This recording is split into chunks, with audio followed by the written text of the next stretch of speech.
YouTube channel पे मैं सुभाष जयपाल आपका एक बार पुनः स्वागत करता हूं। दोस्तों, अपनी जो इलेक्शन थ्योरी का क्रैश कोर्स जो स्टार्ट किया है उसमें मैं टॉपिक वाइज चल रहा हूं और सभी स्टूडेंटों को मैं एक घोषणा कर देता हूं कि आपकी अभी एक मैं टेस्ट की ऐप स्टार्ट करने जा रहा हूं जिसके अंदर आपके सप्ताह के अंदर 100 क्वेश्चन के 2 टेस्ट होंगे। इसकी कल मैं पूरी रिक्वायरमेंट आपको बता दूंगा, किस किस दिन टाइप टेस्ट होंगे, तो वो आप डाउनलोड कर लेना। कौन सी ऐप से स्टार्ट करेंगे वो मैं आपको बता दूंगा। ठीक है दोस्तों, और सभी दोस्त जी जान लगा के मेहनत करना स्टार्ट कर दो। मैंने अभी तक जो लेक्चर कंप्लीट किए हैं वो सभी टॉपिक वाइज नोट्स बनाए। कुछ ऐसे बच्चे हैं जिनके बहुत अच्छे रिस्पॉन्स आ रहे हैं, बहुत अच्छे उनका रिजल्ट भी आ रहा है टेस्ट के अंदर, तो वो अच्छी मेहनत कर रहे हैं, टॉपिक वाइज चल रहे हैं, कोई समस्या नहीं आएगी। कई बच्चे ये बोल सर इलेक्ट्रॉनिक्स कब कराओगे, सब कुछ कंप्लीट करवाऊंगा मैं, कोई समस्या नहीं, इलेक्ट्रॉनिक्स तो ऐसे करवाऊंगा कि आपके कोई समस्या भी नहीं आएगी, ये चीज का ध्यान रख लेना। और जो बच्चे मेरे से ऑफलाइन पढ़ा है उनको तो पता है कि इलेक्ट्रॉनिक्स कैसे करवाई जाएगी, उसमें भी कोई समस्या नहीं आने वाली है। जिस प्रकार से आपकी इलेक्ट्रिसिटी के टॉपिक इलेक्ट्रिशियन थ्योरी चल रही है उसी प्रकार से आपकी इलेक्ट्रॉनिक्स चलेगी। एक तो एक टॉपिक लगभग आपकी 50 क्लास इलेक्ट्रॉनिक्स की मैं डालूंगा, उसमें के बाद आपके इलेक्ट्रॉनिक्स में कोई समस्या नहीं आएगी। पहले अपनी डीसी मोटर का टॉपिक चल रहा है, उसके बाद जैसी ऐसी थ्योरी मैं कंप्लीट करता हूं, आपके मेन टॉपिक आपके इलेक्ट्रिशियन के जो कंप्लीट हो जाएंगे उसके बाद अपने इलेक्ट्रॉनिक्स स्टार्ट करते हैं। ठीक है दोस्तों, तो चिंता मत करो, इलेक्ट्रॉनिक्स लेके चिंता मत करो। आप जो टॉपिक करवाए जाने पहले उनको कंप्लीट करवा दो। मेरा काम है आपको सिलेबस कंप्लीट करवाना, आपका काम है जो कंप्लीट सिलेबस करवा रहा हूं उसके नोट्स बनाना और उसकी पूरी तरह से तैयारी करना। ठीक है, भटको मत कहीं भी, आराम से नो टेंशन क्लास लगाओ दोस्तों, कोई समस्या नहीं होने वाली, ये मेरी गारंटी है आपसे। ठीक है, देखो क्लास के बारे में बात करते हैं। फिर अपने टॉपिक चला था डीसी मोटर।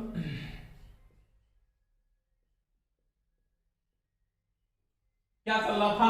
डीसी मोटर, जिसके अपने अंदर गति नियंत्रण विधियां पढ़ रहे थे। और गति नियंत्रण विधि में यानी जो स्पीड कंट्रोल मेथड था ना, कौन सा? स्पीड कंट्रोल जो मेथड चल रहे थे ना, उसके अंदर अपने संट और कंपाउंड मेटर जो मोटर है उनकी गति नियंत्रण विधियां अपने पढ़ ली थी। आज अपने पढ़ने जा रहे हैं श्रेणी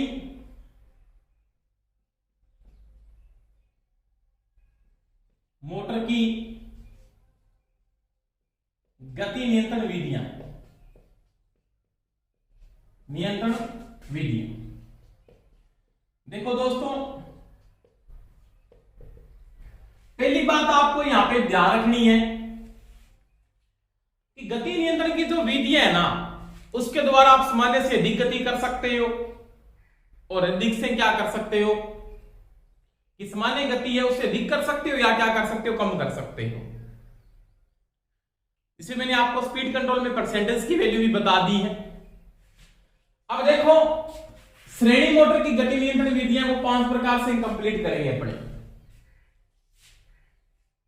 जैसे अपनी आर्मेचर डायवर्टर विधि, फील्ड डायवर्टर विधि, टेपिंग विधि, सीरीज पैरेलल विधि और कौन सी आती है? वोल्टेज नियंत्रण विधि। 5 प्रकार से इसकी गति को क्या करते? कंट्रोल किया जाता है। और गति को कंट्रोल करने के लिए मैंने आपको बात बताई है कि जो गति है ना, ये जो एन स्पीड है इसको अपने 2 प्रकार से कंट्रोल कर सकते हैं। कंट्रोल करने के लिए अपने 2 ही रीजन यूज किए जाते हैं। एन समानुपाती क्या है? तो आपने पढ़ा ईबी बटा में फाई। गति को नियंत्रण करने के लिए ईबी अगर बढ़ेगा तो गति बढ़ेगी, ईबी गति के समानुपाती और फ्लक्स के क्या है? विलोमानुपाती। ये बात आपने पढ़ ली थी, इसमें कोई समस्या नहीं। इसी के द्वारा या इन दोनों का मैं यूज करके, या तो मैं फ्लक्स का यूज करूंगा या मैं किसका करूंगा? बेक ईएमएफ का यूज करूंगा और गति को क्या करूंगा? कंट्रोल करूंगा। समझ में आई दोस्तों मेरी बात। अब देखो सीरीज मोटर की जो गति नियंत्रण विधि है, कौन सी विधि है? Series motor. यानी जो सीरीज मोटर की जो गति नियंत्रण विधि आप यूज करते हो, यानी श्रेणी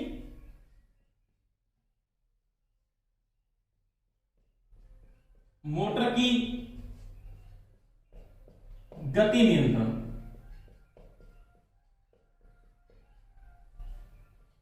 विधियां या विधि, इसमें सबसे पहले अपने कौन सी विधि का उपयोग करेंगे? एक नंबर विधि मैं यूज करने जा रहा हूं, उसको अपने पढ़ेंगे फील्ड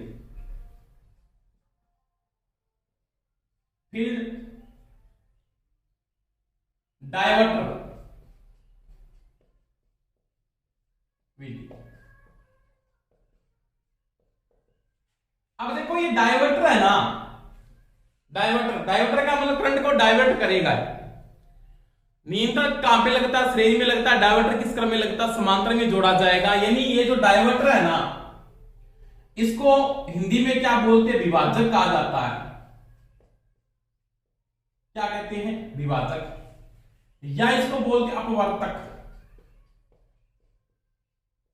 ये चीज का ध्यान रख लेना, एक ही बात है।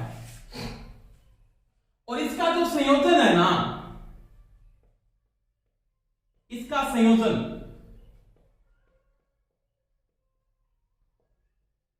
समांतर क्रम में होगा। किस क्रम में होगा? समांतर क्रम के अंदर। जैसे फील्ड डायवर्टर का मैंने बात की, तो फील्ड के किस क्रम में लगेगा? ये समांतर में लगेगा।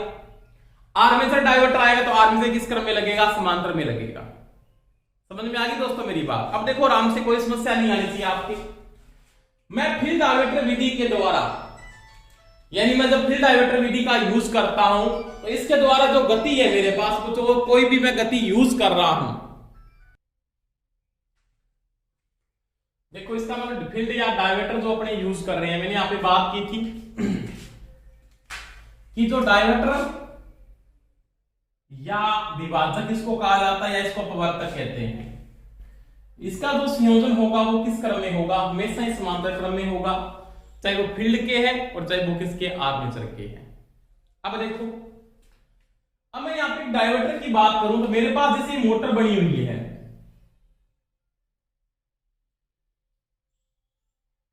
जैसे ये मोटर मैं बना रहा हूं, ये आपके पास यहां पे क्या है? सीरीज फील्ड वाइंडिंग है।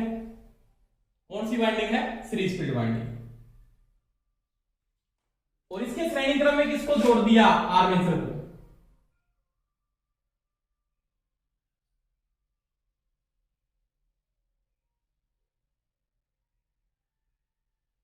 किसको जोड़ दिया? आर्मेचर को। इसका नामांकन किससे होगा? D1 D2 A1 A2। इसका मतलब ये जो मोटर आप यूज कर रहे हो, ये कौन सी मोटर मैं यहां पे यूज कर रहा हूं, तो ये आपके पास कौन सी मोटर है? ये सीरीज मोटर है। कौन सी मोटर है? Series motor. अब इसको मैं यहां से किसके साथ जोड़ दिया? सप्लाई के साथ जोड़ दिया।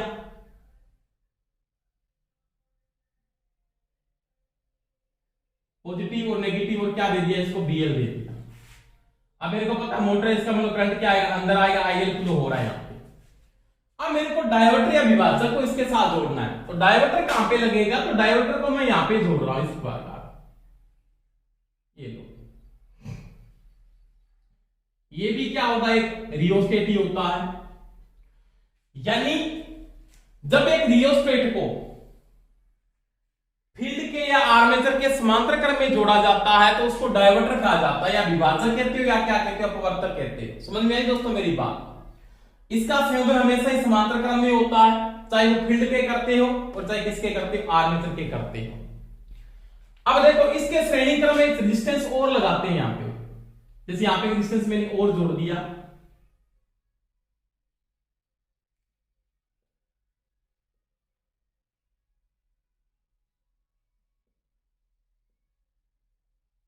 एक रेजिस्टेंस मैंने यहां पे और लगा दिया ऐसे। ये लो, ये तो है रियोस्टेट और ये है फिक्स रेजिस्टेंस। इसको मैं RF लिख रहा हूं। क्या लिख रहा हूं? RF। दो रेजिस्टेंस यूज कर रहा हूं। इसका काम क्या है कि फील्ड को शॉर्ट सर्किट ना करे। यानी RF जो यहां पे यूज हो रहा है ना, RF का जो रीजन, यानी RF रेजिस्टेंस को, वो फिक्स रेजिस्टेंस जो यूज कर रहा हूं, आर फिक्स लिख सकता हूं यहां पे। इसका कार्य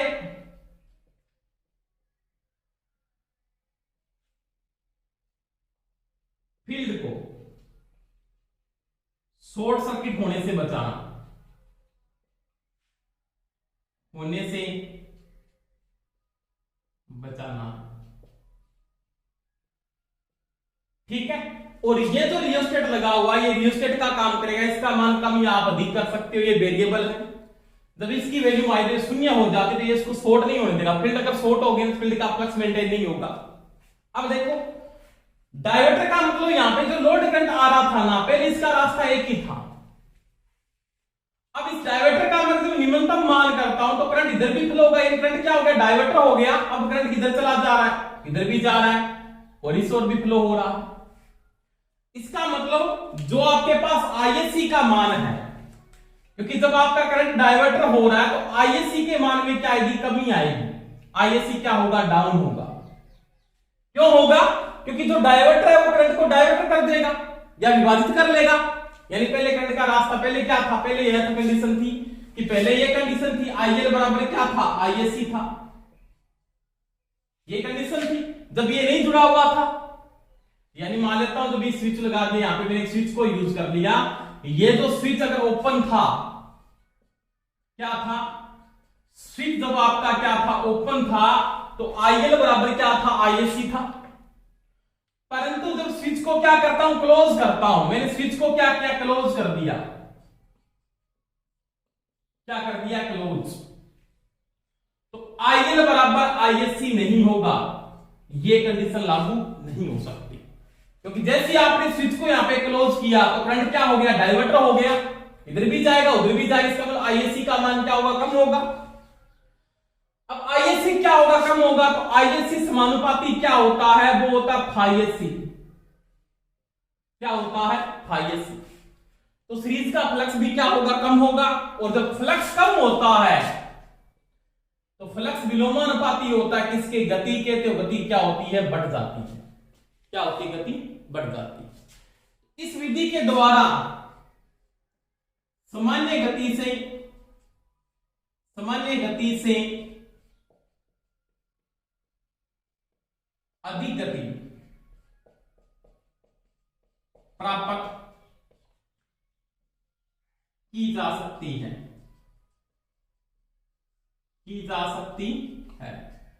कि जो आपकी नॉर्मल स्पीड है ना, उससे ज्यादा स्पीड प्राप्त करनी है किस मोटर में, सीरीज मोटर में। तो किसका उपयोग कर सकते हो आप, फील्ड डायवर्टर विधि का उपयोग कर सकते हैं। समझ में आ गई मेरी बात। डायवर्टर को विभाजक लिख सकता है या क्या लिख सकता है, वर्तक लिख सकता है। इसका संयोजन जिसको कंट्रोल करना है, जैसे अपने सीरीज में लगाया उसको बोला कंट्रोल, क्योंकि शंट मोटर में आपने वहां पे कंट्रोल हमेशा ही कंट्रोलर कहां पे लगता है, तो वो सीरीज में लगता है। जिसको आपने नियंत्रक बोला था वो किस क्रम में लगता है, सीरीज में लगता है। डायोडर किस क्रम में लगता है, समांतर क्रम में जुड़ता है। ये चीज का ध्यान दिया। और इस विधि के द्वारा आपने नोट किया गति का मान क्या होगा, कम होगा। गति यहां पे क्या होगी, कि सामान्य गति से आपके पास जो गति होगी वो कम नहीं होगी, दोस्तों क्या होगी, अधिक होगी। क्योंकि आपको पता है फ्लक्स जब कम होता है तो गति का मान बढ़ता है। दोबारा से रिपीट कर रहा हूं, पहले करंट का रास्ता एक ही था, जैसे स्विच ऑन हुआ तो करंट के रास्ते दो हो गए। करंट आपका जो आईएल था वो विभाजित हो गया दो भागों में। आईएससी का मान कम हुआ, आईएससी कम होने से फाईएससी कम हुआ। और जब फ्लक्स कम होता है तो गति क्या होती है, बढ़ती है। तो गति का मान बढ़ जाता है। वो क्या कहता है, सामान्य गति से अधिक गति प्राप्त की जा सकती किस विधि के द्वारा, फील्ड डायवर्टर विधि के द्वारा। और एक बात में नोट कर लेना, फील्ड विधि है ना, फील्ड विधि चाहे वो डायवर्टर है चाहे कंट्रोल है, उसके द्वारा गति क्या करेंगे आप, अधिक करते। जैसे अपने को सीधा प्रश्न पूछ लेता है, डीसी मोटरों में फील्ड विधि के द्वारा गति की जा सकती है तो सामान्य गति से अधिक की जा सकती है, कम नहीं की जा सकती।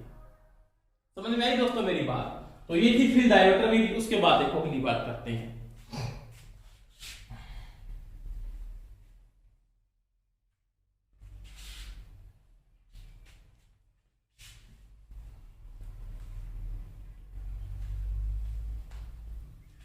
कोई समस्या नहीं होनी चाहिए, बिल्कुल रीजन से पढ़ेंगे। इसके बाद मैं बात करूंगा 2 नंबर,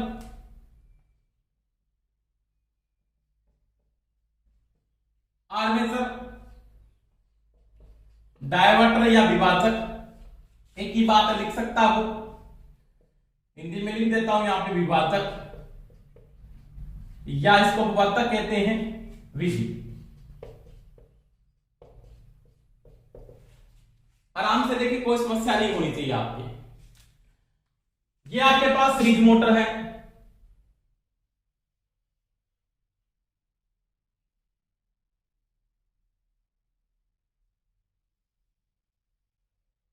ये आपका आर्मेचर है,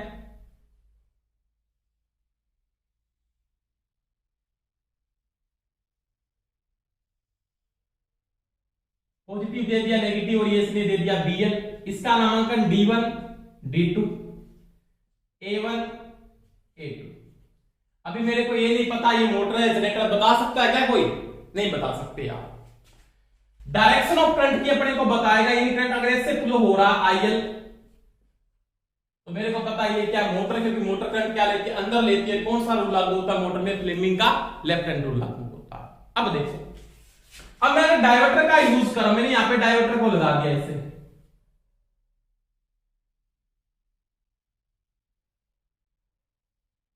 ये लो, ये रियोस्टेट लगा दिया। आर्मेचर डायवर्टर विधि में आर्मेचर के समांतर क्रम में मैंने डायवर्टर को जोड़ दिया। समझ में आ गई दोस्तों मेरी बात?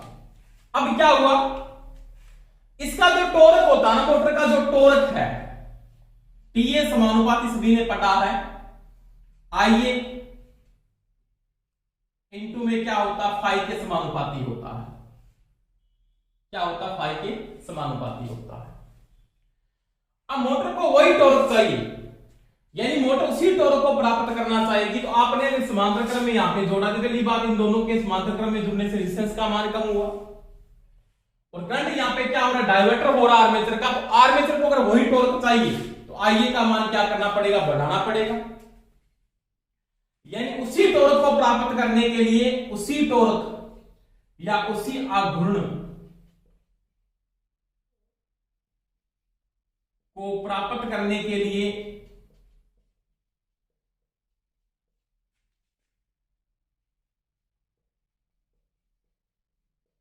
IA बढ़ेगा।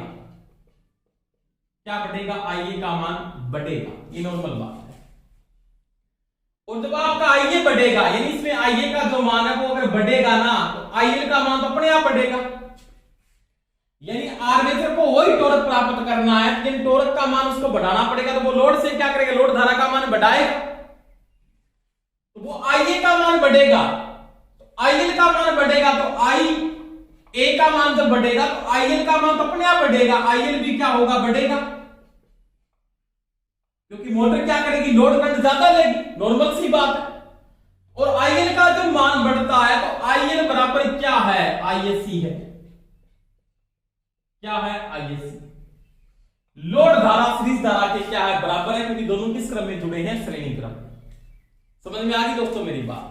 IL बढ़ रहा है, इसका मतलब क्या होगा? नॉर्मल सी बात है कि जब आपका IL बढ़ रहा है, यहां पे देखेंगे कि आपका IL इंक्रीज हुआ, ये बढ़ा।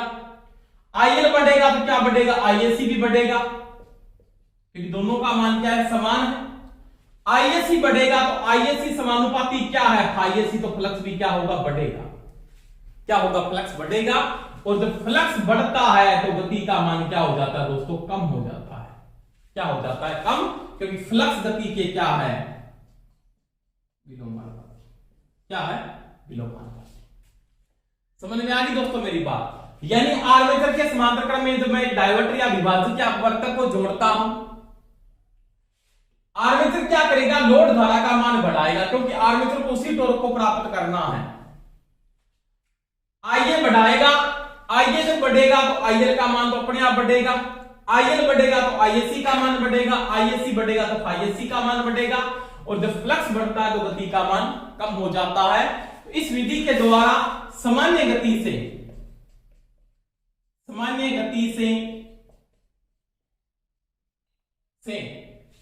कम गति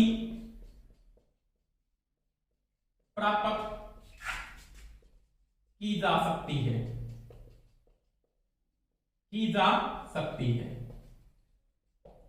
कि जो आपकी नॉर्मल स्पीड है ना, नॉर्मल स्पीड, उससे क्या कर सकते हैं अपने कम गति प्राप्त कर सकते हैं, ज्यादा गति प्राप्त नहीं कर सकते। तो ये दोस्तों कौन सी विधि है? आर्मेचर डायवर्टर विधि। समझ में आ गई होगी? कोई समस्या तो बता दें। इसके बाद देखो नेक्स्ट टॉपिक पे बात करेंगे।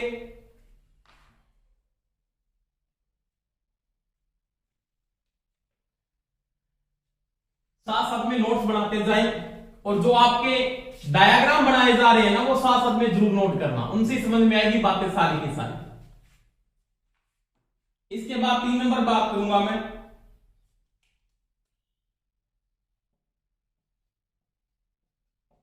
टेपिंग विधि।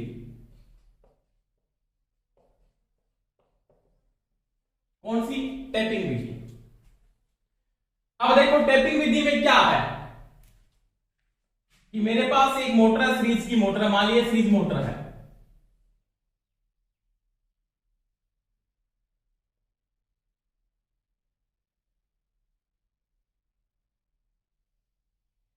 ये इसका आर्मेचर हो गया।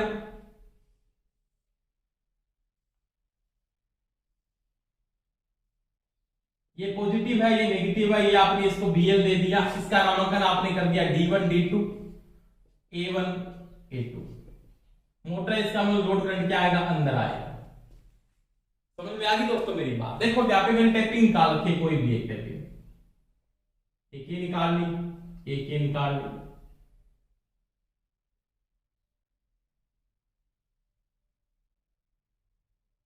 ये कॉन्टेक्ट बना रखा है ऐसे टेपिंग का मैंने, यहां से ऐसे। ये मान लेते हैं आपकी A नंबर टेपिंग है, ये B टेपिंग है मान लिया।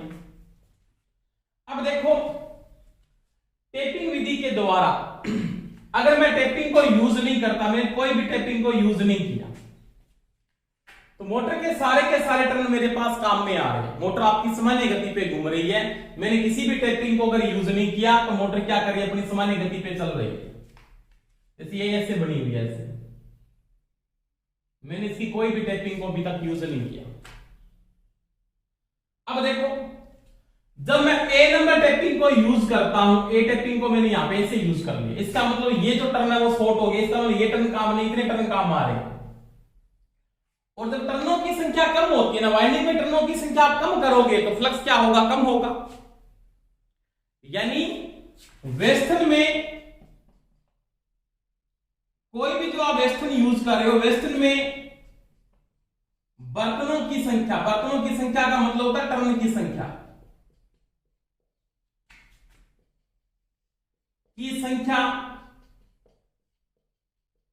कम करने पर फ्लक्स घटेगा। क्या होगा? घटेगा। यानी जब आप टर्नों की संख्या कम करोगे तो फ्लक्स के मान में क्या आएगी? कमी आएगी। आपका फ्लक्स बढ़ेगा नहीं, फ्लक्स का मान क्या होगा? कम हो जाएगा।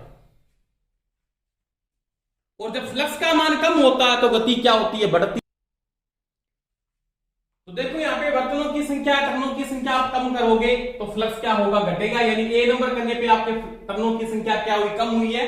और टर्नों की संख्या जब कम हो रही है तो फ्लक्स के मान में क्या आ रही है? कमी आ रही है। फ्लक्स का मान कम होता है तो गति क्या होती है? बढ़ती है।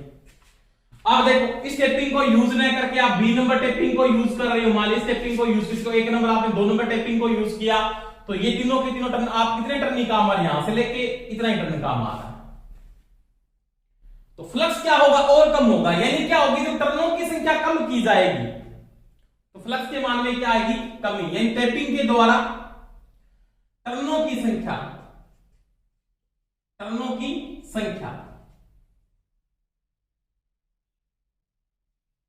नंबर ऑफ टर्न अगर आप कम करोगे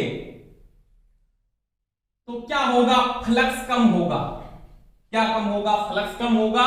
और जब फ्लक्स कम होता है तो गति क्या होती है दोस्तों? बढ़ती है, क्योंकि फ्लक्स होता है वो गति के क्या होता है? विलोमानुपाती। क्या होता है? विलोमानुपाती।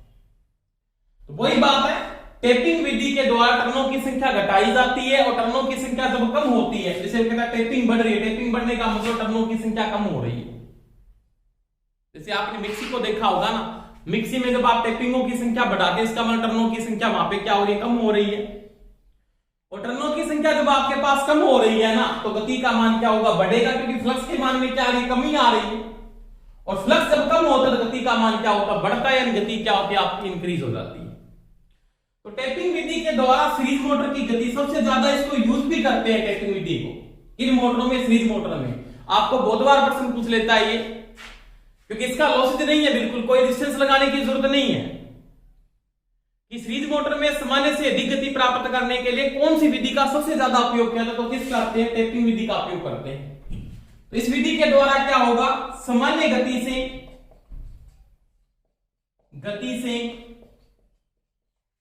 उच्च गति प्राप्त कर सकते हैं, उच्च गति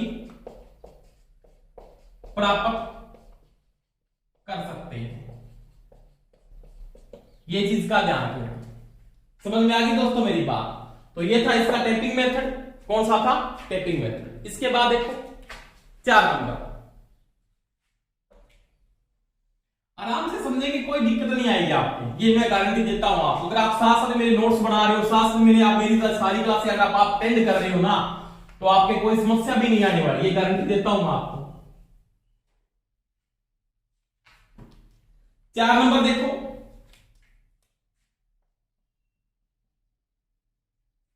4 नंबर पढ़ेंगे सीरीज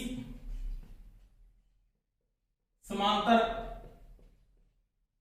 विधि,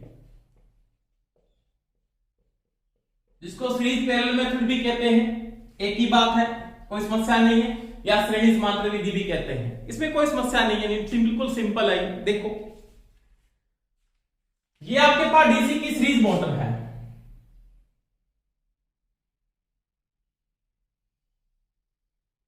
ये डायग्राम बहुत इंपॉर्टेंट है, कि ये मत बोला सर बार बार बना रही है, तो इंपॉर्टेंट है, इसी से तो बात लगेगी, इसी से पता लगेगा क्या हो रहा है। A1 A2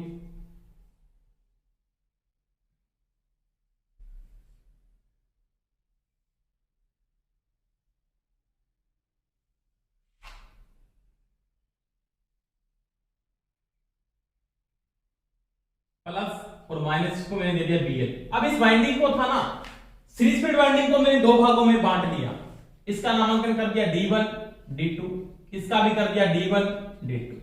समझ में आ गई दोस्तों मेरी बात। यानी ये जो विधि है ये तो है सीरीज, इसकी कौन सी है, सीरीज विधि। और ये विधि और बता रहा हूं मैं, एक कौन सी है इसकी, पैरेलल विधि। इसके साथ यहीं पे बना देते हैं,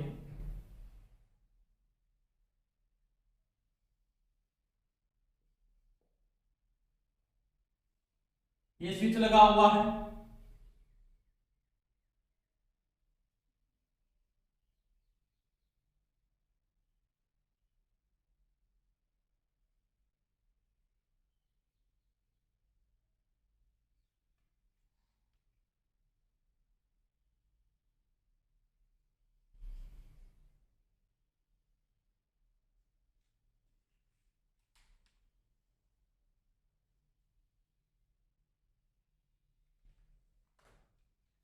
ये आपके पास एक स्विच लगा हुआ है यहां पे, मान लिया ऐसे, इस प्रकार से आपने ये संयोजन कर रखा है ऐसे, इस प्रकार से।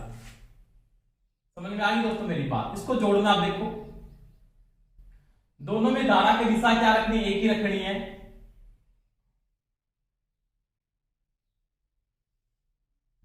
ये दो, समझ में आ गई दोस्तों मेरी बात। इसको कनेक्शन करना है इस प्रकार, इसको जोड़ दो यहां पे ऐसे, दोनों वाइंडिंग में धारा की दिशा एक ही होनी चाहिए। इसका मतलब ये तो हो जाएगा D1 और ये हो जाएगा D2, ये भी D1 और ये भी हो जाएगा D2, दोनों में धारा की दिशा एक ही, करंट ऐसे ही फ्लो हो रहा दोनों के अंदर, यानी इधर से आएगा तो ऐसे करंट फ्लो होगा दोनों में,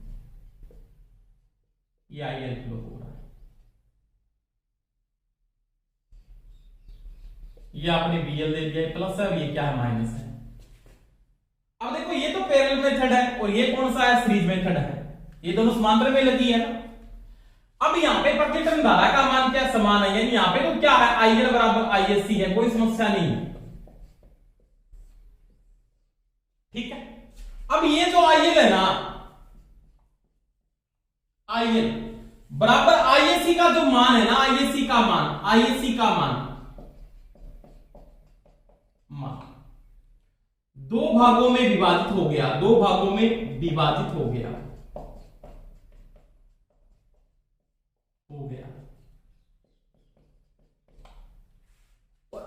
का मान जब दो भागों में विभाजित हो गया तो आपको पता है इसकी धारा क्या होगी, कम हो गई। तो IS इसमें फ्लो हो गया, एक IS इसमें फ्लो हो गया। इसमें धारा का मान क्या हुआ, कम हुआ। तो यहाँ पे ISC के मान में प्रत्येक टर्न में जो I फ्लो हो रहा है उसके मान में क्या आएगी, कमी आएगी। क्योंकि जैसे मैं सिंपल बात करता हूं, यहाँ पे 5 एम्पीयर करंट आ रहा तो इसको 2.5 एम्पीयर में फ्लो हो गया, मान लीजिए समान टर्न है तो इसमें 5 का 5 एम्पीयर करंट फ्लो हुआ पूरा का पूरा। तो यहाँ पे प्रति टर्न करंट क्या मिलता है, समान मिलता है। इसका मतलब यहाँ का फ्लक्स क्या होगा, ज्यादा होगा, यहाँ का फ्लक्स क्या होगा, कम होगा। यानी इसके अंदर फ्लक्स में क्या आएगी, कमी आएगी। क्या होगा, फ्लक्स कम होगा। और जब फ्लक्स कम होगा तो गति क्या होगी, बढ़ेगी। यानी इसके अंदर फ्लक्स कम होगा तो गति का मान क्या होगा, बढ़ेगा। तो यहाँ पे क्या होगा, गति बढ़ेगी। इसके इस विधि के द्वारा क्या होगा, सामान्य से क्या करेंगे, उच्च गति, सामान्य से उच्च गति मिलेगी यहाँ पे। तो और यहां पे क्या होगा, फ्लक्स का मान क्या रहेगा, ज्यादा रहेगा तो गति का मान क्या रहेगा, कम रहेगा। तो सामान्य से क्या मिलेगी, सामान्य से कम गति। तो इसके अंदर एक स्विच लगाओ, तो जैसे आप चेंज करते स्विच को, जैसे कॉन्टेक्ट में ऑन करते हो ना तो समांतर में जोड़ देता है और ये किस में जोड़ देता है, यहाँ पे सीरीज में जोड़ देता है। तो सीरीज में तो आप कम गति प्राप्त करोगे और समांतर में कौन सी गति प्राप्त करोगे, आप उच्च गति प्राप्त कर सकते हैं। तो ये कौन सी विधि है, सीरीज पैरेलल विधि। समझ में आ गई दोस्तों मेरी बात, बिल्कुल सिंपल है, कोई दिक्कत नहीं आएगी। इसके बाद देखो 5 नंबर,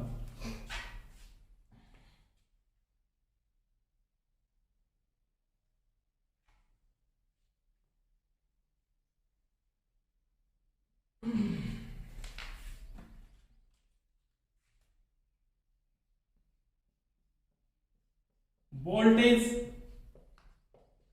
नियंत्रण विधि। इसमें तो कोई समस्या ही नहीं है किसी के, बिल्कुल सिंपल विधि है।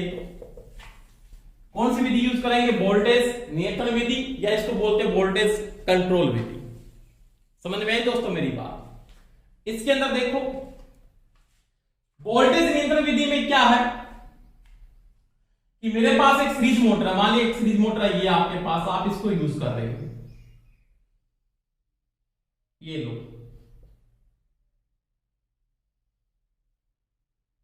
ठीक है, A1 A2, ये आपके पास सीरीज फील्ड वाइंडिंग है D1 D2। इसके श्रेणी क्रम में आपने यहां पे क्या लगा दिया, रियोस्टेट लगा दिया। क्या लगा दिया, रियोस्टेट। और यहां पे दे दी सप्लाई, पॉजिटिव नेगेटिव और बेटिया BL, और यहां से आ रहा है लोड करंट अंदर। अब देखो श्रेणी क्रम में जब रियोस्टेट जुड़ेगा, ये रियोस्टेट जब आप श्रेणी क्रम में जोड़ देते हो तो उसके कारण क्या होगा, BL ड्रॉप होगी। ये क्या करेगा रियोस्टेट, ये BL क्या करेगा, ड्रॉप करेगा, BL ड्रॉप करेगा। और जब BL ड्रॉप होगी तो EB का मान क्या होगा, कम होगा। EB कहां पे बढ़ेगा, आर्मेचर में बढ़ने वाला तो EB, यानी यहां पे क्या बढ़ेगा, आपका EB बढ़ेगा, यानी बेच में बढ़ेगा। तो EB के मान में क्या आएगी, कमी आएगी। EB का मान जब कम होगा तो गति क्या होगी, कम होगी। क्यों, क्योंकि EB समानुपाती क्या होता है, N होता है। समझ में आ गई दोस्तों मेरी बात। इस विधि के द्वारा आप क्या कर सकते हो, सामान्य गति से कम गति, सामान्य गति से कम गति प्राप्त कर सकते हो। सामान्य गति से कम गति किस विधि के द्वारा, वोल्टेज नियंत्रण विधि के द्वारा। ये नॉर्मल बात है, वोल्टेज का मतलब वोल्टेज का मान से रेगुलेटर करता है ना, रेगुलेटर क्या करता है, वोल्टेज को कंट्रोल करता है। वही बात यहां पे है, ये वोल्टेज को कंट्रोल करेगा, वोल्टेज को कंट्रोल करेगा, ये वोल्टेज का मान जब कम करेगा तो EB का मान कम होगा, EB का मान जब कम होगा, अप्लाई वोल्टेज कम हो गई तो EB का मान कम हुआ, और EB का मान जब कम होगा तो गति का मान अपने आप क्या हो जाएगा, कम हो जाएगा। तो ये सीरीज मोटर की कौन सी विधि है, वोल्टेज नियंत्रण विधि। तो ये सीरीज मोटर को अपने जो कंट्रोल करते हैं ना, वो 5 प्रकार से कंट्रोल कर सकते हैं। कौन कौन सी, एक तो आपके पास कौन सी आएगी, फील्ड डायवर्टर विधि, और कौन सी आएगी, आर्मेचर डायवर्टर विधि, और कौन सी आएगी, टेपिंग विधि, सीरीज पैरेलल विधि, और वोल्टेज नियंत्रण विधि। तो 5 विधियों के द्वारा आप गति को क्या कर सकते हो, कंट्रोल कर सकते हो, जिसके द्वारा सामान्य गति से अधिक गति, और क्या कर सकते हो, सामान्य गति से कम गति, अलग अलग प्रकार से आप यूज कर सकते हो। तो यह था सीरीज मोटर की गति नियंत्रण विधियां। समझ में आई दोस्तों मेरी बात। एक और विधि बची है, उसके बारे में बात करते हैं, वो देखो आराम से, कोई समस्या नहीं आनी चाहिए आपके।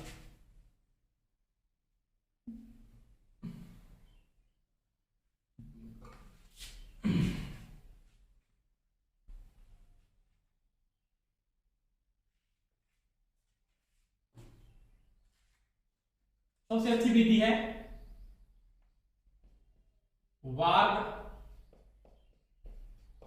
लियोनार्ड विधि। अलग ही प्रकार की विधि है, कौन सी? वार्ग लियोनार्ड विधि। अब पहला प्रश्न तो यहाँ पे वार्ग लियोनार्ड विधि के द्वारा पहला क्वेश्चन तो आपको यहाँ पे ये पूछ सकता है, इसका प्रिंसिपल क्या है, यानी किसके ऊपर बेस होती है ये? तो ये तो इसका प्रिंसिपल है ना, ये बेस्ड है। तो ये आर्मेचर वोल्टेज, आर्मेचर वोल्टेज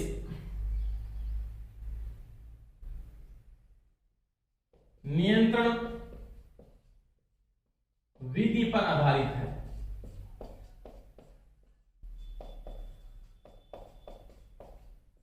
एक तो चीज का ये ध्यान रख लेना, यानी किस प्रकार से बेस्ड होगी, यानी या तो फील्ड पे होगी या फील्ड डायवर्टर पे होगी या आर्मेचर डायवर्टर पे होगी। आपको प्रश्न ये पूछ सकता है वार्ग लियोनार्ड विधि किसके प्रिंसिपल पर आधारित है?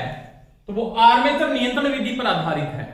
ऑप्शन देगा आर्मेचर नियंत्रण विधि पर आधारित है, फील्ड नियंत्रण विधि पर आधारित है, आर्मेचर डायवर्टर विधि पर आधारित है, फील्ड डायवर्टर विधि पर निर्धारित है। तो वो किस पे आधारित होगी? आर्मेचर वोल्टेज नियंत्रण विधि पर आधारित है। समझ में आ गई दोस्तों मेरी बात? इसके बाद देखो इसके अंदर क्या होगा, इस विधि से जीरो स्पीड से मैक्सिमम स्पीड से उच्चतम गति व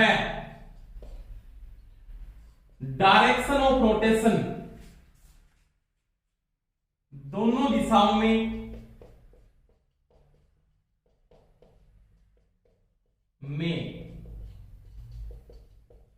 बदली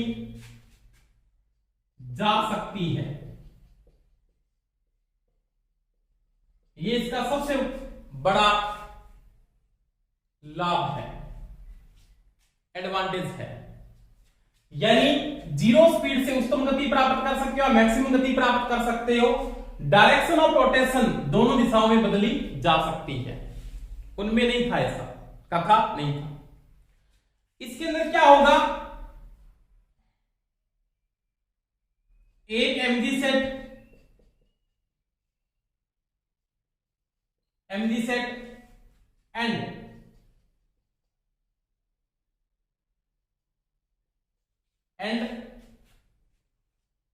एक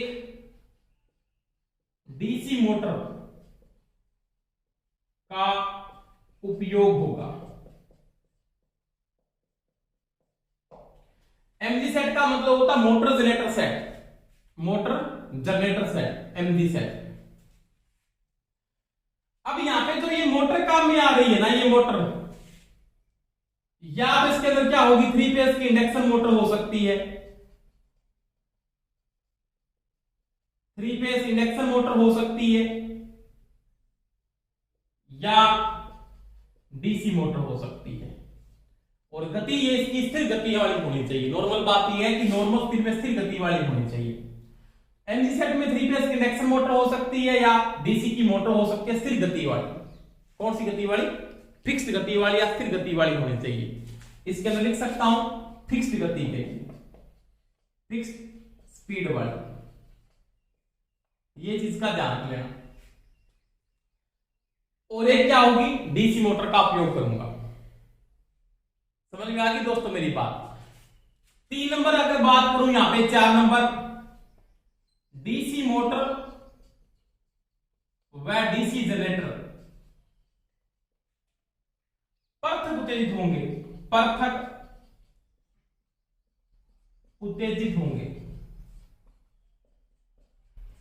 यानी सेपरेटली एक्साइटेड होंगे दोनों के दोनों। यहां तो पहले यहां पे 4 रूल मेन बातें में क्वेश्चन आता है, बहुत बार इनका क्वेश्चन आ जाता है यहीं से।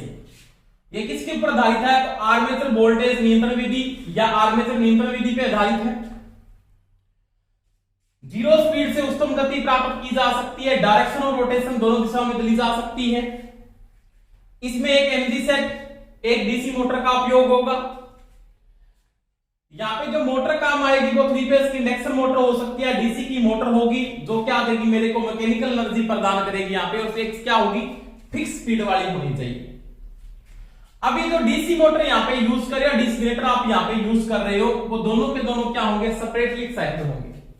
क्या होंगे सेपरेटली एक्साइटेड होंगे, यानी दोनों के दोनों क्या होंगे पृथक उत्तेजित होंगे। समझ में आ गई दोस्तों मेरी बात। तो ये है बार्ड लियोनार्ड विधि। अब देखो इसके अंदर ये कैसे काम करती है वो देखते हैं आराम से, उसकी अपने क्या करेंगे बात करते हैं। यानी आर्मेचर वोल्टेज नियंत्रण विधि के द्वारा यह आधारित है, और बार्ड लियोनार्ड विधि कैसे कार्य करती है उसकी मैं यहां पे बात करूंगा। तो सबसे पहले इसके जो डायग्राम है उसकी अपने बात करते हैं, वो देखो आराम से।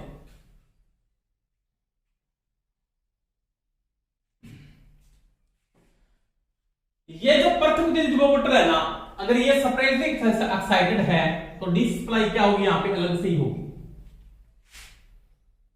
प्लस और ये माइनस। आपको यहां पे डी सप्लाई इसको देनी पड़ेगी।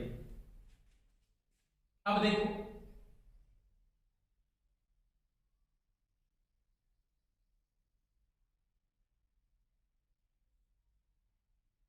ये इसका आर्मेचर बना हुआ है यहां पे,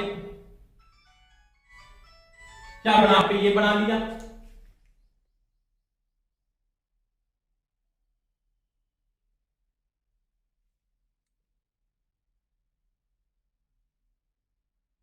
एक आर्मेचर मैंने ये बना लिया। समझ में आ गई बात मेरी।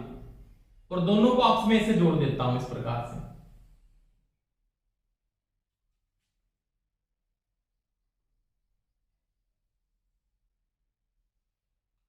ठीक है, अब देखो ये जो आर्मेचर मैं यहां पे यूज कर रहा हूं ना, ये वाला जो आर्मेचर है,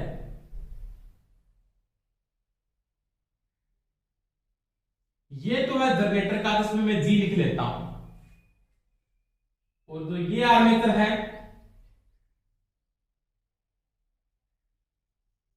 ये मोटर का जिसमें मैं क्या लिख देता हूं एम लिख लेता हूं। समझ में आ गई दोस्तों मेरी बात। यानी जनरेटर जो करंट पैदा करेगा वो किसके पास जाएगा, वो मोटर के पास जाएगा, कोई समस्या नहीं। अब देखो ये इसकी फील्ड वाइंडिंग है, इसका नामांकन मैंने कर दिया F1 F2, इसका नामांकन मैंने कर दिया A1 A2, और ये भी इसकी क्या है फील्ड वाइंडिंग है, इसका भी नामांकन कर दिया F1 F2। इसको तो मैं डायरेक्ट सप्लाई के साथ जोड़ देता हूं ऐसे, इस प्रकार से।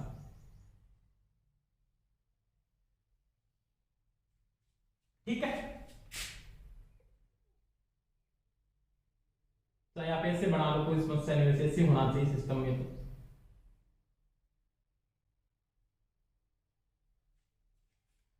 अभी मोटर को सप्लाई अपने को देनी है, यहां पे क्या कर दिया मैंने, इसके साथ एक स्विच को जोड़ना पड़ेगा।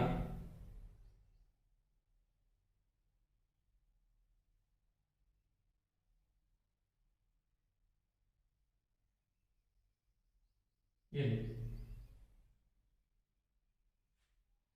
अब यहां पे इसको सप्लाई के साथ मैं जोड़ देता हूं।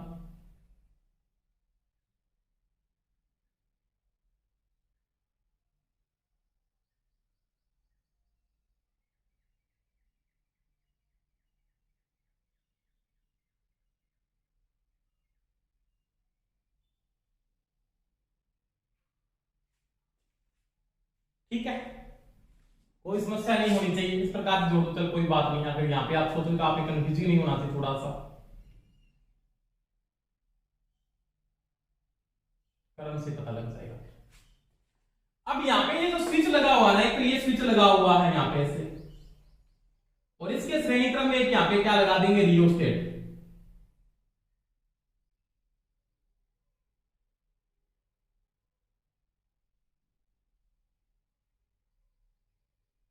ये लो, ये मैंने एक रियोस्टेट लगा, और ये जो स्विच है ना, ये रिवर्सिबल स्विच है। कौन सा है? Reversible switch. यहां पे लिख देता हूं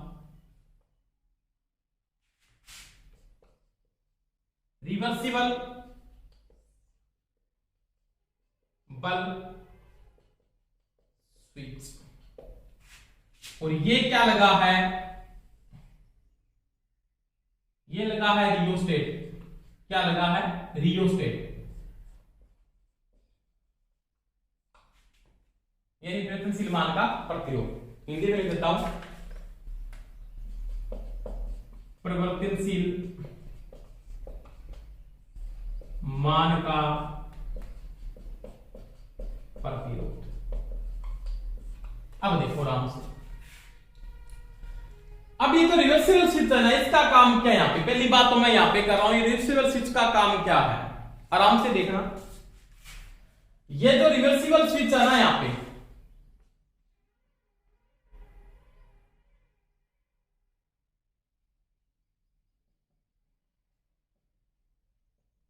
स्विच, इसका क्या काम है? तो ये क्या करेगा? जनरेटर या जनितर की फील्ड वाइंडिंग में धारा की दिशा बदलने में सहायक है।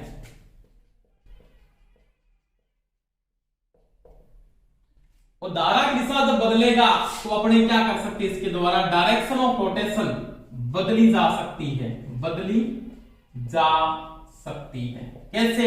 वो मैं समझा देता हूं, आराम से समझना। अब ये चेंज और स्विच ऐसे काम कर रहा है, इस कंडीशन में काम कर रहा है, आराम से मोटर चल रही है, मान लीजिए वो क्लॉकवाइज घूम रही थी। इसका यहां पे क्या बन रहा था? पॉजिटिव, और यहां पे क्या बन रहा था? नेगेटिव। इसका मतलब इसको भी क्या मिला? पॉजिटिव, इसको क्या मिला? नेगेटिव। इसमें कोई चेंजिंग नहीं हो रही है, क्योंकि आर्मेचर की सप्लाई आर्मेचर के साथ है, दोनों की फील्ड अलग से जुड़ी हुई है। अब क्या हुआ कि आपने चेंज ओवर को क्या किया? चेंज कर दिया, इसको चेंज किया, ये यहां पे जुड़ गया और ये ऐसे जुड़ गया। जब इसको चेंज किया ना, तो यहां की पोलरिटी क्या होगी? बदल गई, प्लस की जगह क्या बन गया? माइनस, और माइनस की जगह क्या बन गया? प्लस। अगर जनरेटर में धारा की दिशा बदल रही है, उत्पन्न धारा की दिशा बदल गई, ये उत्पन्न है, ये इसकी क्या इनपुट है? ये आउटपुट दे रहा है, किसको? ये इनपुट दे रहा है। तो यहां पे क्या बनेगा? नेगेटिव, यहां पे क्या बनेगा? पॉजिटिव।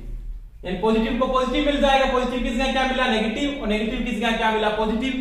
आर्मेचर में धारा की दिशा बदल गई तो डीआरओ यानी डायरेक्शन ऑफ रोटेशन इसकी भी क्या होगी? बदल जाएगी। ये मैंने आपको समझाया है। धारा की दिशा जब आर्मेचर में बदली जाती है तो मोटर की घूर्णन दिशा भी बदल जाती है। किसके नियम से? फ्लेमिंग के लेफ्ट हैंड रूल से। समझ में आ गई दोस्तों मेरी बात? इसका रिवर्सिबल स्विच का यहां पे क्या काम है? इसके द्वारा डायरेक्शन ऑफ रोटेशन बदली जाएगी। 2 नंबर परिवर्तनशील मान का प्रतिरोध जो जुड़ा हुआ है, आप इसको अपने क्या बोल रहे हो? रियोस्टेट। इसका मान जब आप कम या अधिक करोगे, तो रियोस्टेट लगा है, इसका मान जब आप कम या अधिक करोगे तो फ्लक्स में चेंजिंग आएगी। जैसे आपने क्या किया? रियोस्टेट का जो मान है वो आपने क्या कर दिया? कम किया। रियोस्टेट का मान आपने क्या किया? कम किया। जब रियोस्टेट इसके श्रेणी क्रम में लगाया तो जनरेटर की जो फील्ड वाइंडिंग है,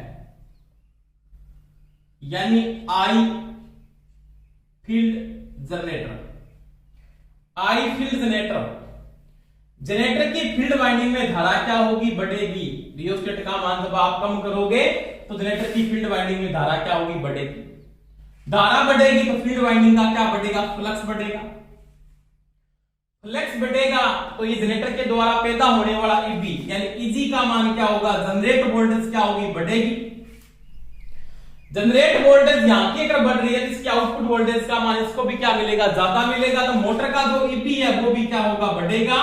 और जब ईबी बढ़ेगा तो ईबी समानुपाती क्या है? गति है। इसका मतलब गति भी क्या होगी? बढ़ेगी। समझ में आ गई मेरी बात? तो सामान्य गति से क्या हो रही है? ज्यादा गति मिल रही है। अब देखो, आपने रियोस्टेट का मान क्या कर दिया, कम किया।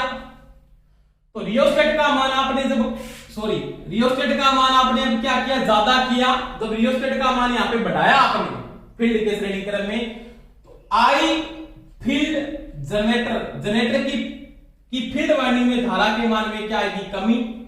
और कमी आएगी जिसका फ्लक्स क्या होगा, कम। फ्लक्स जब कम होगा तो ईजी का मान, जनरेट वोल्टेज का मान, जो जनरेटर पैदा कर रहा है उसका मान क्या होगा, कम। अगर जनरेटर की पैदा वोल्टेज कम हो जाएगी तो मोटर का ईबी अपने आप क्या हो जाएगा, कम। तो मोटर में ईबी का मान क्या होगा, गिरेगा। और जब ईबी कम होगा तो ईबी समानुपाती एन है, तो गति भी क्या हो जाएगी, कम हो जाएगी। तो सामान्य गति से अधिक गति और सामान्य गति से कम गति दोनों आप प्राप्त कर सकते हो। साथ में आप डायरेक्शन ऑफ रोटेशन भी चेंज कर सकते हो। किसके द्वारा, ये जो लगा हुआ है रिवर्सिबल स्विच, इसके द्वारा आप चेंज कर सकते हो, रिवर्सिबल स्विच के द्वारा। समझ में आ गई दोस्तों मेरी बात। तो रिवर्सिबल स्विच के द्वारा आप डायरेक्शन ऑफ रोटेशन चेंज करोगे। दूसरी बात, आप यहां पे रियोस्टेट के द्वारा क्या करोगे, रियोस्टेट के द्वारा गति का बदलाव कर सकते हो, क्योंकि ये जो इसकी आउटपुट है वो इसकी क्या है, इनपुट है। क्योंकि ये जो जनरेट वोल्टेज पैदा कर रहा है वो किसको मिल रही है, मोटर को मिल रही है। अगर जनरेट वोल्टेज का मान कम हो रहा है, इसके साथ इसका संबंध है। अगर यहाँ पे ईजी का मान कम हो रहा है ना, ईजी किसमें पैदा होगा, इसमें ईजी पैदा हुआ, ईजी के मान में कमी आई तो ईबी का मान में तो अपने आप कमी हो जाएगी। अगर ईजी का मान बढ़ेगा तो ईबी का मान भी बढ़ेगा। समझ में आ गई दोस्तों मेरी बात। तो ये है अपने बार्ड-म्यूनॉट विधि, जिसके द्वारा गति आप सामान्य गति से अधिक गति और सामान्य गति से कम गति प्राप्त कर सकते हो। साथ में डायरेक्शन ऑफ रोटेशन भी चेंज कर सकते हैं। यानी शून्य गति से आप बहुत दोनों साइड में कर सकते हो, अधिक और कम भी कर सकते हो। तो ये थी बार्ड-म्यूनॉट विधि। इसके बाद देखो इसके एडवांटेज क्या है, इसके लाभ क्या क्या लाभ है। पहली बात, ये सामान्य गति से अधिक गति प्राप्त कर सकती है और सामान्य गति से क्या कर सकती है, कम गति प्राप्त कर सकती है। ये इसका एडवांटेज है। साथ में डायरेक्शन ऑफ आप क्या कर सकते हो, रोटेशन, यानी घूर्णन दिशा भी आप क्या कर सकते हो, यहाँ पे बदल सकते हो। यानी डायरेक्शन ऑफ रोटेशन भी यहाँ पे क्या कर सकते हो, आप चेंजिंग कर सकते हो, वो उसका लाभ है। साथ में यहाँ पे पावर लॉस भी क्या होती है, बिल्कुल कम होती है। यानी पावर लॉस होती है वो भी क्या होती है, बिल्कुल कम होती है। और इसकी स्पीड कंट्रोल होती है वो क्या है, स्वतंत्र है, लोड के साथ उसका कोई संबंध नहीं है। यानी स्पीड कंट्रोल विधि है वो भी इसकी क्या, बिल्कुल स्वतंत्र, यानी क्या है, फ्री है। इसके बाद इसका डिसएडवांटेज क्या है, तो पहली बात है ये विधि है वो कॉस्टली है, यानी क्या है, महंगी पड़ती है। क्या पड़ती है, महंगी पड़ती है। दूसरी बात है दक्षता का मान क्या रहता है, कम होता है। ओवरऑल जो दक्षता है, ओवरऑल दक्षता वो क्या है, कम है। ये इसका डिसएडवांटेज, क्योंकि तीन मशीनें काम कर रही है ना, जनरेटर कर रहा है, मोटर कर रहा है, कोई भी काम कर रही है। और इसको मैं यहाँ पे यांत्रिक ऊर्जा मैंने बताई, इसको मैकेनिकल एनर्जी यहाँ पे देंगे, यानी यांत्रिक ऊर्जा देने के लिए यहाँ पे 3 फेज की मोटर को यूज किया जाएगा। RYB 3 फेज की मोटर हो सकती है, डीसी की मोटर, इसको यहाँ पे क्या देगा, ये मैकेनिकल एनर्जी। जनरेटर को घुमाने के लिए काम आएगा, जो मैंने बात की थी। एमजी सेट ये बढ़ गया, मोटर जनरेटर सेट जो 3 फेज की सप्लाई के द्वारा जुड़ा होगा वो अपने को इसको यांत्रिक ऊर्जा प्रदान करेगा। ये यांत्रिक ऊर्जा इलेक्ट्रिकल में चेंज होगी, इलेक्ट्रिकल वापस किसमें चेंज होगी, मैकेनिकल में चेंज हो जाएगी। तो ये कौन सी विधि है, बार्ड-म्यूनॉट विधि। अब देखो इसका उपयोग ज्यादा कहां पे करते हैं, तो सारी की सारी जो पेपर मिलें हैं, रोलिंग मिल होगी, सारी की सारी ज्यादा मिल यूज होती है, वहां पे इन विधियों का उपयोग किया जाता है, क्योंकि ज्यादा कॉस्टली है तो बहुत बड़े कार्यों में यूज किया जाता है। ठीक है, आज के लिए इतना ही। बेस्ट ऑफ लक सभी को, जय हिंद।